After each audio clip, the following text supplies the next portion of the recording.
네, 딸의 친구를 추행하고 살해한 뒤 시신을 유기한 혐의로 기소된 어금니 아빠 이영학의 1심 선고가 내려졌습니다. 또 제자 성추행 의혹을 받고 있는 배우 조민기 씨에 대한 경찰의 조사도 시작됐는데요. 사건 사고 소식 위주로 짚어보겠습니다. 최진영 변호사, 최단비 변호사 두 분 모셨습니다. 안녕하십니까? 네, 안녕하십니까? 자, 먼저 어금니 아빠 이영학에 대한 1심 선고가 내려졌는데요. 사형이 선고됐어요. 그렇습니다. 예, 법정 최고형인 사형이 선고됐습니다. 예. 실질적으로 2016년 2월달에 아시다시피 예. 임모 병장이 군대 내에서 수류탄으로 5명 살해했는 그 사건으로 해서 사형 선고가 있었는데 그로부터 예. 한 2년 동안 없다가 올해 2018년 초에 들어서 첫 선고가 있었기 때문에 충격을 주는데요. 예. 실질적으로 대법원 양형위원회 규정에 의할 때도 한 명을 살해했을 경우에는 사형 선고를 권하고 있지는 않음에도 불구하고 이 케이스에서 사형 선고했는 점에 비춰봤을 때 이 사건을 얼마나 흉악범으로 봤는지에 대해서 재판부가 심정을 미루어 짐작할 수 있는데 많은 법조인들이 무기징역 정도가 선고되지 않을까 생각했습니다만 네. 사회로부터 영원히 격리하는 것이 오히려 마땅하다라고 하면서 그 이유가 한마디로 이 개전의 정이 없고 결국 교화 가능성이 없다는 이유를 들었었는데 네.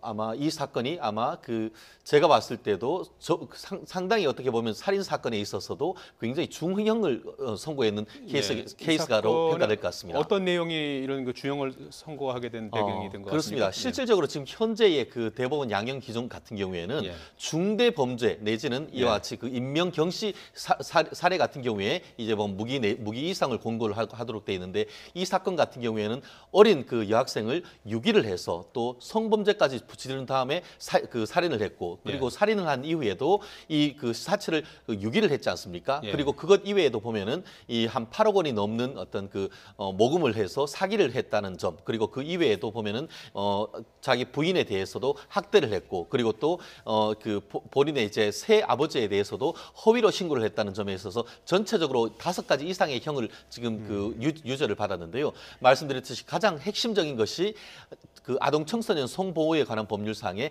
강간살인 이 부분이 인정됨으로 인해 가지고 그리고 예. 그 과정에서도 어떤 범행이 매우 잔혹하고 예. 또 범행한 이후에도 개전의 정이 있기는커녕 허위로 사실상 반성문을 썼다는 그런 점을 종합적으로 고려를 했을 때 사회에서 영원히 격리하는 것이 합당하다 이런 판단을 했는 것 같습니다. 예.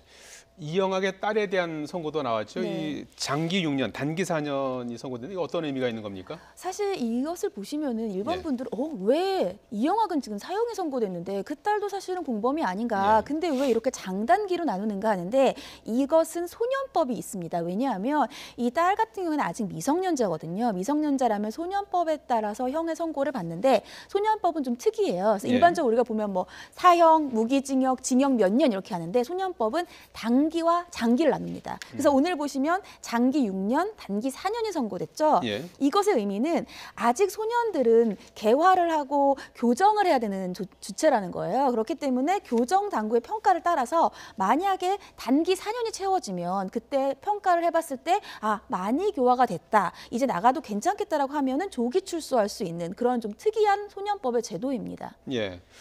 재판부는 이제 오늘 교화 가능성이 없다 이렇게 이제 질타를 하기도 했는데 이영학은 첫 재판에서 무기징역만은 좀 면하게 해달라고 했는데 사형까지 선고가 되지 않았습니까? 그렇습니다. 본인은 이 감형 전략을 준비했다고 그래요. 굉장히 탄탄하게 과연 이 사람이 어떤 지적 수준이 떨어진다라고 했느냐만큼 굉장히 변호사 이상으로 탄탄한 어떤 감형 전략을 했던 것 같습니다.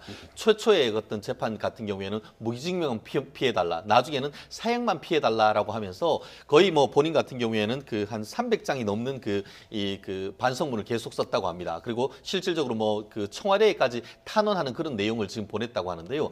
그 내용을 봤을 때에 실질적으로 보면은 이번 재판부가 어떻게 평가를 했냐면 반성문을 많이 쓰고 말은 한다 그렇게 하지만 사실상 형을 진정으로 반성한다기보다는 형을 낮추기 위한 전략의 일환이다. 한마디로 반성은 하지 않고 어떻게든 형을 낮추려는 꼼수를 쓰고 있다. 이렇게 했기 때문에 결국 자기 꾀에 자기가 당했다. 이렇게 보는 것이 맞을 것 같습니다. 예.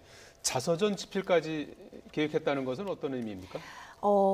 1심에서는 지금 사형 선고가 났지만 네. 본인은 여러 가지 감형, 뭐 9단계 감형 전략을 세웠었다고 해요. 네. 그러니까 본인은 뭐 설사 1심에서 안 좋은 결과가 나오더라도 결국에는 감형되고 나는 제2의 삶을 살 수 있겠지 이런 믿음을 가지고 있다라고 보입니다. 왜냐하면 집필을 하는데 그 집필의 제목이 이제 물론 가제긴 하지만 나는 살인범이다. 예. 이러한 제목으로 본인의 자서전을 쓰는 거예요. 이것을 왜 쓰는 것인가 하면 이 자서전을 계약을 하면 돈이 들어오지 않겠습니까? 예. 그러면 아이에게 넌 걱정하지 마. 너는 곧 출소할 수 있을 거야. 그리고 너는 아무래도 구치소, 그러니까 소년범들이 가는 소년부가 있는데 거기에 가게 되면은 메이크업, 미용 등의 교육을 받을 수 있고 예, 그리고 오히려 나오면은 기회다. 예. 개명을 할 수 있으니까 너는 그러면 제2의 삶을 살 수 있고 일단 먼저 나가서 아빠를 기다리라는 거죠. 그러면서 그런 돈들은 삼촌이 아빠가 여기서 쓰는 것들의 책에 대해서 계약을 해서 돈을 너에게 보태줄 거야. 이것은 이 피해자는 이 어린 학생은 한 학생의 인생이 끝났고 가정이 파탄은 아니더라도 부모님들의 얼마나 정신적인 충격이 크겠습니까? 네. 그런데 본인들은 그러한 죄를 저지르고 나서도 향후에 2차적인 삶을 계획하고 있다는 거 그 자체가 아무래도 법원에서 보기에는 정말 교화의 가능성이 없구나, 네. 개전 예정이 없구나 이렇게 본 또 하나의 원인이 아닐까 싶습니다. 2심 항소심에서 감형 가능성은 어떻게 봐야 될까요? 사실은 감형 가능성이 아예 없다고 보기는 어려워요. 네. 앞서서 최 변호사님이 잠깐 지적해 주셨지만 많은 법조인들이 아무래도 뭐 정신적인 지체 같은 것들을 알았고 뭐 굉장히 좀 희귀병을 앓고 있기 때문에 아무리 그래도 무기징역은 나오지 않을까라고 했습니다. 그리고 예. 아직 뭐 물론 딸도 공범이긴 하지만 딸도 있고 해서 2심에서도 양형이 바뀔 가능성이 적지는 않겠지만 예. 1심에서 지적한 것처럼 굉장히 흉폭한 범행을 저질렀고요. 개선의 여지가 없고 하기 때문에 양형이 바뀐다고 하더라도 본인이 원하는 것처럼 그렇게 낮은 양형으로 바뀌지는 않을 것 같습니다.